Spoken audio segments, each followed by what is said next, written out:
इतने जोश और खरोश और इतने मोहब्बत से आप यहाँ पे आए हैं, जिसका हम जितना भी शुक्रिया अदा करें वो कम है।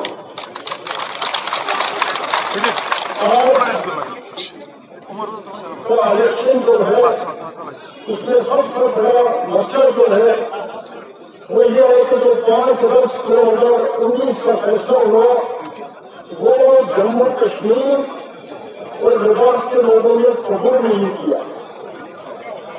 हमने उस फैसले को नहीं माना। जब डीडीसी के इलेक्शन हुए तब भी हमने स्वागत करके दिया। जब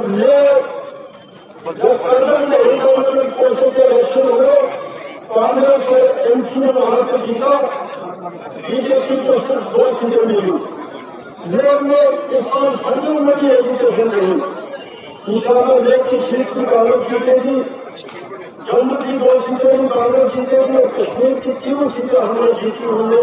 हमको यकीन है कि अल्लाह ताला हमको कामयाबी देगा। और हमने पैगाम देना चाहते हैं गवर्नमेंट ऑफ इंडिया को कि आपका ये फैसला काबिल कबूल नहीं है।